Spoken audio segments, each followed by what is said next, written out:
जय हिंद स्टूडेंट्स। स्वागत है आपका आपके अपने YouTube चैनल तगड़े क्लासेस पर। तो स्टूडेंट्स, जैसा कि आप जानते हैं, केमिकल बॉन्डिंग का कैरेक्टरिस्टिक्स ऑफ हाइब्रिड मॉलिक्यूल्स हमारा ये टॉपिक चल रहा है।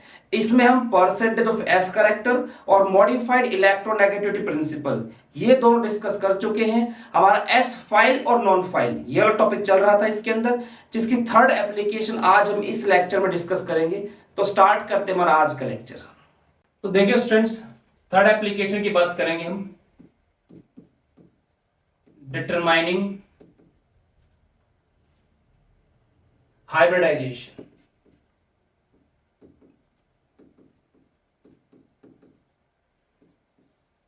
देखो, हाइब्रिडाइजेशन को निकालने के लिए नॉर्मली तीन मेथड होते हैं।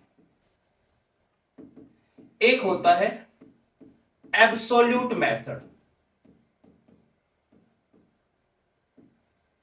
एक होता है steric number,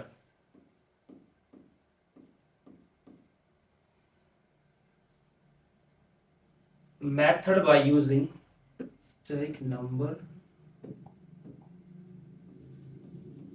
method by using structure.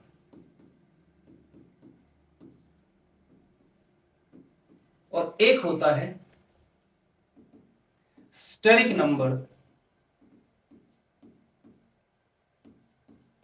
Method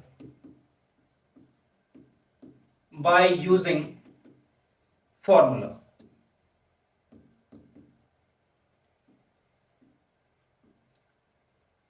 देखिए, जो एब्सोल्यूट मेथड होता है इसमें आप पता है हमारे पास फॉर्मूला रहता है SPI या SP3DI, ठीक, जो कि सबसे सही मेथड होता है।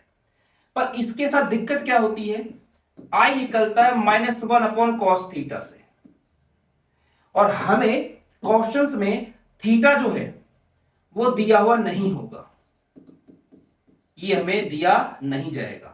तो इसलिए इस मेथड का नॉर्मली हम यूज नहीं कर पाते, ठीक है। दूसरा straight number method by using structure, ये कैसे है, जैसे इसमें आप यूं समझिए, इसमें हम करते हैं स्टेरिक नंबर होता है, उसका फॉर्मूला पहले मैं वो लिखता हूं कि steric number is equals to number of sigma bonds plus lone pairs in surrounding,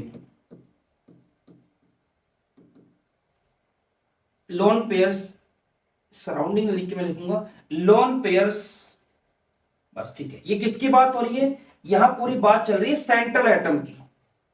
ये यहां से यहां तक जो बात चल रही है किसकी चल रही है, सेंट्रल एटम की बात चल रही है, ठीक है। इसमें आप ऐसे लिख कर रखिए, एस में 1 ऑर्बिटल होता है, पी में 3 ऑर्बिटल होते हैं, डी में 5 ऑर्बिटल होते हैं, ऐसे। तो जितना भी इनका सम आएगा उतना कट कर देना, वही हाइब्रिडाइजेशन होगी। मैं बात को समझाता हूं। जैसे इसके लिए आपको स्ट्रक्चर पता होना, जैसे हमें पता है NH3 का स्ट्रक्चर, मुझे पता है NH3 का स्ट्रक्चर क्या होता है, ऐसे होता है। हाइड्रोजन क्या होता है, मोनोवैलेंट होता है, तो 3 हाइड्रोजन क्या है, 3 सिंगल बॉन्ड बनाएंगे। नाइट्रोजन के पास 5 इलेक्ट्रॉन होते हैं, 3 यहां पे इन्वॉल्व हो गए, 2 यहां लोन पेयर के तौर पे आ गए। तो स्ट्राइक नंबर कितना आ गया इसका, कितने सिग्मा बॉन्ड है इसमें, नाइट्रोजन ने कितने सिग्मा बॉन्ड बनाए, सेंट्रल एटम ने 3 सिग्मा बनाए, 1 लोन पेयर, 3 और 1 कितना हो गया, 4 हो गया, है ना। 3 + 1 = स्ट्राइक नंबर क्या आ गया, 4। अब 4 के हिसाब से क्या करो, इसमें कट लगा दो, 1 2 3 4, तो इसकी हाइब्रिडाइजेशन क्या हो जाएगी, इसकी हाइब्रिडाइजेशन आ जाएगी आपकी sp3, ठीक है। एक ये नंबर होता है। एक होता है strike number method by using formula. क्या फॉर्मूला होता है, पहले मैं बोल देता हूं आप लोगों के लिए। देखिए, फॉर्मूला होता है strike number equal to half V + M - C + A। अब इसमें VMCA ये है क्या, देखिए, V है number of valence electrons of central atom,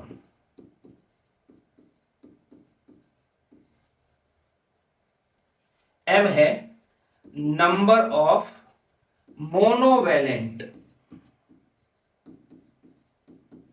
atom या group attached with central atom.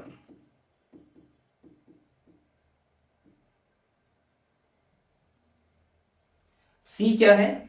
सी है एल्जेब्रिक वैल्यू ऑफ कटायन, और ये आपका algebraic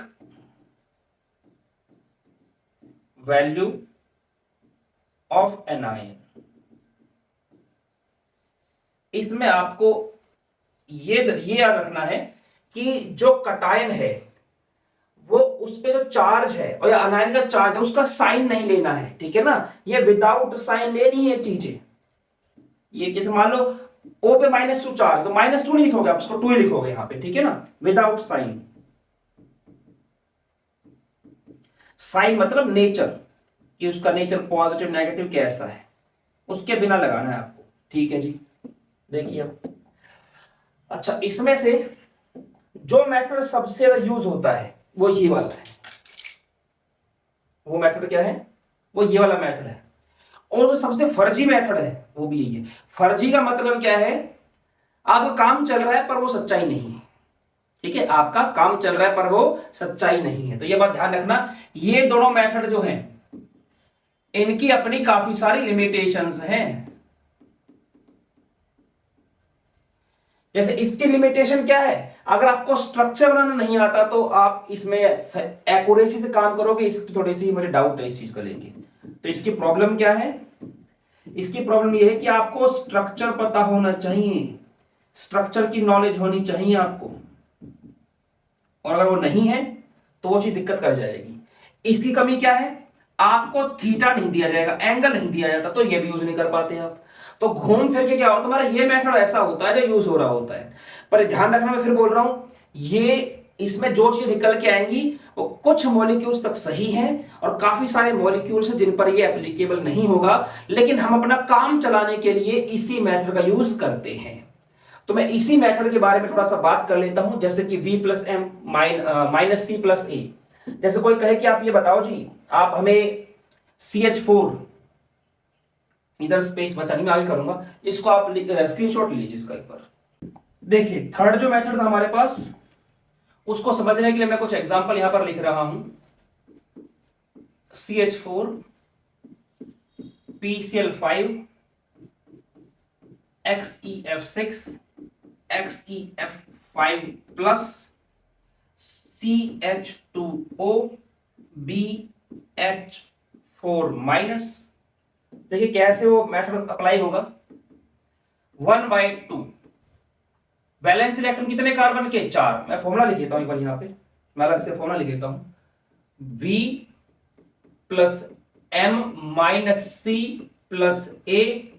1/2 is equal to steric number, ठीक है। देखिए हाफ। अब मोनोवैलेंट एटम कितने? हाइड्रोजन हमारे पास मोनोवैलेंट है, 4 है, कटायन आयन कुछ है नहीं, कितना आ गया? 8/4, 4 आ गया, 4 आ गया। तो हमारे पास ऐसे लिखा था SPPPDDDDD, 4 कट कर दो, एक S और 3 P कटेंगे, हाइब्रिडाइजेशन क्या आ जाएगी आपके पास? sp3, ठीक है। देखो हाइड्रोजन जितने भी हेलोजन होते हैं, फ्लोरीन, क्लोरीन, ब्रोमीन, आयोडीन, ये, ठीक है, ये क्या होते हैं? मोनोवैलेंट होते हैं। ये क्या होते हैं? मोनोवैलेंट होते हैं। ये एक सिंगल बॉन्ड के जरिए ही जुड़ते हैं, किसी के साथ जुड़ते हैं। तो PCl5 की बात करूं, 1/2, फॉस्फोरस के आउटर मोस्ट में 5, कितने मोनोवैलेंट? 5, 10, ये भी क्या आ गया आपका? 4, क्या आ गया हाइब्रिडाइजेशन? sp3। एक मिनट रुको भाई, 5 और 5 10 हो गया ना, 5 आया, ये 4 नहीं आया, ये 5 आया। तो क्या आ गया? एक S, 3 पर एक D कट जाएगा, sp3D। ये हमारे पास 1/2, जिनोन के आउटर मोस्ट में 8, मोनोवैलेंट कितने? 6, 6 और 8 14/2, 7 आ गया। तो एक S, 3P, 4 हो गए, और 3D, तो क्या आ गया? sp3D3। सही जा रहा हूं ना मैं? 6 12 14 7, sp3d3 ये इसकी हाइब्रिडाइजेशन आ गई। XCF5 करना है 1/2, ज़ीनोन के आउटर मोस्ट में 8, मोनोवैलेंट 5 जुड़े हुए, कटायन कितना 1, तो माइनस का 1 कितना आ गया सोल्व करके 12, 6 आ गया। हाइब्रिडाइजेशन क्या आएगी sp3d2। ठीक है, इस तरह से करेंगे। मैंने कहा था ना कटायन जो होता है क्या, कटायन जो +1 मतलब ये है +1 चार्ज है इसके ऊपर, तो +1 है तो प्लस को भूल जाओ, बस क्या लगाओ 1 लिखो, उसका क्या माइनस साइन है। ऐसे अगर -2 जैसा आगे मैं लिखूंगा -2 होगा तो यहां पे ना आप प्लस लगाएंगे 2 लगाएंगे, -2 नहीं लगाएंगे। जैसे CH2 1/2, वैलेंस इलेक्ट्रॉन कार्बन के 4, जो सेंट्रल एटम है उसके वैलेंस इलेक्ट्रॉन की बात चल रही है यहाँ पे 4, कितने मोनोवैलेंट एटम है 2, ऑक्सीजन कुछ नहीं करना क्योंकि डाइवैलेंट होता है 2 बॉन्ड बनाता है। ठीक है, चाहे तो वो ऐसे किसी के साथ 2 बॉन्ड जुड़ा हुआ हो चाहे ऐसे जुड़ा हुआ हो, 2 बॉन्ड बना सकता है वो। ठीक, तो उसकी इस फॉर्मूले में बात करें तो उसकी बात भी नहीं करेंगे। तो 4 और 6/2 कितना आ गया आपका 3, 3 के हिसाब से क्या आएगा, एक S और 2 P कटेंगे तो sp2 हाइब्रिडाइजेशन हो गई। BH4 है 1/2, बोरॉन की वैलेंस शेल में कितने 3, प्लस मोनोवैलेंट कितने 4, माइनस चार्ज है प्लस का 1 है ना, अनायन अनायन मतलब नेगेटिव चार्ज कितना है आपका 1 है ना, तो प्लस का 1 आ जाएगा। ये मैंने कहा था ना साइन नहीं लेना है उनका। टोटल कितना आ गया आपका 4 4 8/2 कितना आ गया 4, यानी कि sp3 ये इसकी हाइब्रिडाइजेशन हो गई। अच्छा, मतलब बहुत बढ़िया बात है, इसको हाइब्रिडाइजेशन निकाल लेंगे हम। अब रुको, इस मेथड की अपनी कुछ लिमिटेशंस भी हैं। अब वो जो लिमिटेशंस हैं उनकी बात करते हैं। जैसे कि जो पहली एप्लीकेशन है वो क्या है, इट इज नॉट एप्लीकेबल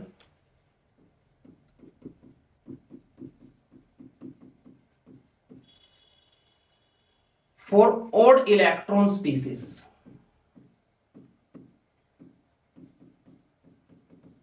यानी कि जो फ्री रेडिकल्स होते हैं उनके केस में काम नहीं करेगा, जैसे कि CH3 ये। अब इसको अगर मैं करूंगा 1/2, कार्बन के आउटर मोस्ट में 4 होते हैं, मोनोवैलेंट कितने लगे हुए 3 लगे हुए, कोई कटायन आयन नहीं है, सोल्व कितना गया 3.5 फ्रैक्शन में कैसे काटोगे, तो यहां पे क्या हो गया, ये फेल हो गया। ऐसा नहीं इसकी हाइब्रिडाइजेशन नहीं होती, हाइब्रिडाइजेशन होती है, इस मेथड से नहीं निकलेगी। कमियां बता रहा हूं इसकी क्या कमियां है, तो फ्री रेडिकल में आप इसका यूज नहीं कर सकते हैं। दूसरी लिमिटेशन क्या है, अगर आपका सेंट्रल एटम कोई ट्रांजिशन एलिमेंट हो, if central atom is a transition metal, तब भी आप इसको अप्लाई नहीं कर सकते। जैसे कि MnO4-, इसके लिए करेंगे 1/2, Mn के आउटर मोस्ट में कितने 7 इलेक्ट्रॉन, प्लस में मोनोवैलेंट इस पे कोई लगा ही नहीं है, तो 1 कितना आ गया आपका 4 आ गया।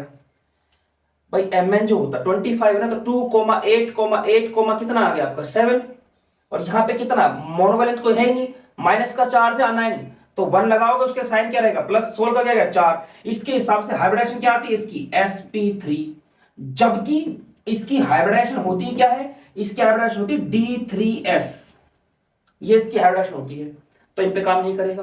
और कहां कहां काम नहीं करेगा, अगर थर्ड में बात करूं तो जहां पे आपका स्ट्राइक नंबर 7 से ज्यादा चला जाए, इफ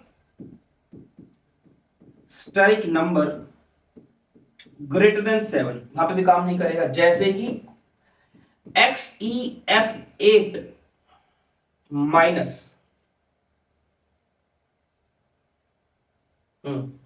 इस पे लेके चलूंगा अगर मैं 1/2, जिनके आउटर मोस्ट में 8 मोनोवैलेंट है हमारे पास, ठीक है,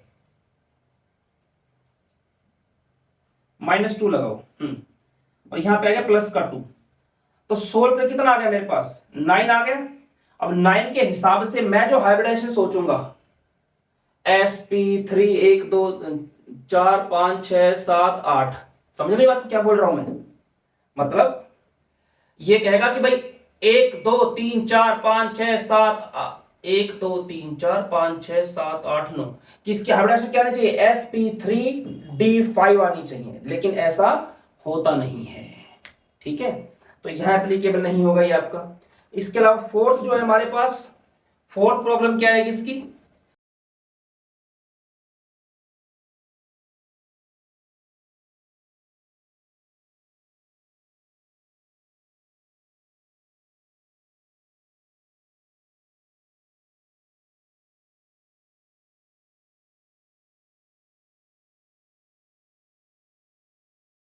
फोर्थ जो है, फोर्थ हमारे पास क्या आएगा, हमारे पास जो ड्रैगो मॉलिक्यूल्स होते हैं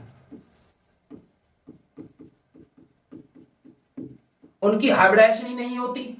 वो क्या है, नो हाइब्रिडाइजेशन, उसमें हाइब्रिडाइजेशन होती नहीं है। लेकिन जो हमारे पास H2S है, अगर मैं इस फॉर्मूले के हिसाब से देखूं तो 1/2 सेंट्रल एटम सल्फर 6, 2 मोनोवैलेंट, कितना आ गया सोल्व करके 4। इसके हिसाब से हाइब्रिडेशन क्या बना दी, sp3। जबकि ड्रैगो मॉलिक्यूल मतलब ये क्या है, ये हाइब्रिडेशन शो ही नहीं करता, तो यहां पर ये फेल हो जाएगा। फिफ्थ क्या है इसमें, फिफ्थ है if solid form of a substance is solid state is given. Solid state, अगर कोई सब्सटेंस सॉलिड स्टेट में दिया गया है तो वहां पर भी ये आपका गलत आंसर निकाला जा सकता है इससे। जैसे कि कोई बोले PCl5 सॉलिड, अब इसके हिसाब से आप क्या निकालोगे, जो ये निकाला है आपने sp3d, ऐसे तो करोगे आप 1/2 5 + 5 आ गया, sp3d बोल दोगे आप। लेकिन होता क्या है, सॉलिड स्टेट में एग्जिस्ट करता है ऐसे PCl4+ और PCl6-, जिसमें से PCl4 वाला जो है इसकी हाइब्रिडेशन sp3, जबकि इसकी हाइब्रिडेशन sp3d2 होती है, क्योंकि इसके हिसाब से हाइब्रिडेशन क्या आ रही है, sp3d। तो इसलिए अगर चीज सॉलिड स्टेट में दी गई तो वहां पर भी एप्लीकेबल नहीं होगा। स्क्रीनशॉट ले लीजिए एक बार। तो स्टूडेंट्स ये क्वेश्चंस है, इनकी आप प्रैक्टिस करेंगे। अभी वीडियो को यहीं पर पॉज कर दीजिए और जो मैंने मेथड बताया अभी, थर्ड मेथड हाइब्रिडाइजेशन निकालने का, उसके बेस पर आप इनको सोल्व कीजिए। क्योंकि इसके बाद अगर आप आगे देखेंगे तो इसमें आंसर मैंने लिख दिए हैं कि इनके क्या क्या आंसर आएंगे। तो बेटर है आप इस वीडियो को यहीं पर पॉज कीजिए और आप इनके आंसर निकाल के देखिए क्या हाइब्रिडाइजेशन आ रही है। उसके बाद आंसर जब आप आगे देखेंगे वीडियो, उधर आंसर दिखाए गए हैं, आप तब उसको मैच कर सकते हैं। तो स्क्रीनशॉट लीजिए इसका।